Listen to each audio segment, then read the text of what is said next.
Developing now, fierce flames engulfing several boats, lighting up a marina in Sunny Isles Beach.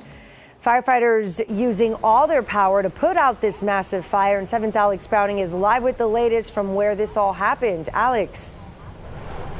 In a pretty big firefight that took crews on the ground and in the water hours to put out. And we're not just talking about one boat. We are talking about 6 what you would classify as yachts, 2 jet skis. You can imagine the accelerant, all that flammable liquids and items on those boats. Let's go ahead and show you these massive flames we saw early this morning here at 163rd Street in the Intracoastal.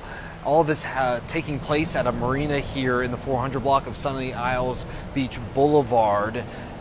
Fire crews got the call around 5 o'clock or so about this fire. Again, 6 boats in total, 2 jet skis, and we're told also a dinghy, 7 drone force hovering above amid that firefight. It was a difficult one, but fire crews were able to extinguish those flames. Vessels are typically made out of fiberglass, which is highly combustible, and it quickly spread to the adjacent vessels. So the crews did an amazing job as far as the vessels that were not on fire, removing those exposures so we could protect those exposures while obviously combating the fire at the same time.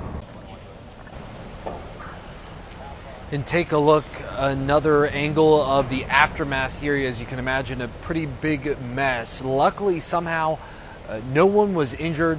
The building was evacuated as a precaution. But again, 6 boats in total, and now the long and painstaking investigation and trying to piece this together as to what sparked all of this. We're in Sunny Isles Beach. Alex Browning, Today in Florida.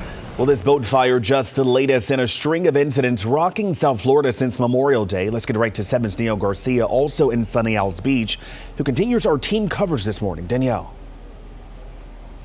Tavares, certainly a troubling trend of boat fires. We are now getting a closer look at this one that just happened here this morning in Sunny Isles Beach. Take a look. This is one of the boats here, and behind that boat to the left, there are several other boats that are just completely damaged. The owners obviously very devastated because they will never be able to use these boats again. They've had them for years, obviously so devastating. But as you mentioned, in the last 2 weeks, there have been about 4 boat fires, including this one. You might remember back on Memorial Day, there was a massive boat explosion in Fort Lauderdale. 11 people were on board, including 2 children. Sadly, 1 man was killed who was a father of 4, and those 2 kids were also seriously injured. And then just 2 days later, another massive boat fire in Fort Lauderdale with 1 man on board. He swam to shore and was saved by Good Samaritans and then rushed to the hospital with critical injuries. The fire chief having this to say about those fires. If you do have an inboard engine, to make sure that the blowers are working, make sure it's properly ventilated before you go to start the engine. Always be aware of a smell of gas. And then just 2 days ago, another fire on a sailboat docked behind a home also in Fort Lauderdale. No one was injured and no one was on board, but a little girl was inside her house and she reported the flames. I was eating my breakfast, then I hear the tiny sound of beep, beep, beep, beep, beep, beep, fire. I go inside, I tell Dad, there's a fire, it's starting. And he runs outside, drops everything. So those Fort Lauderdale firefighters certainly very busy the last few days. Now this one happening for Miami-Dade Fire Rescue. They had 6 total boats on fire here this morning, a major fire spreading. I did ask officials, what should boat owners do to avoid fires like this? This is what they had to say. The Coast Guard has an auxiliary program where they come out and they inspect your vessel. It's free of charge. They'll come out, they'll go through your entire vessel, look at what any deficiencies you might have, and then tell you, hey, you might want to look at that, change this, repair this, and then you get basically a sticker from the Coast Guard that they've inspected your vessel and that you pass the inspection.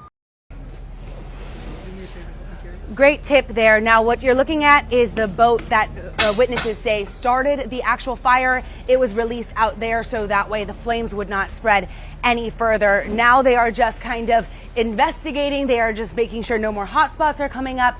Again, this is a troubling trend. Though all of the different fires that have happened on all of these boats, they are still investigating exact causes of those fires. Reporting live in Sunny Isles Beach, I'm Danielle Garcia, today in Florida.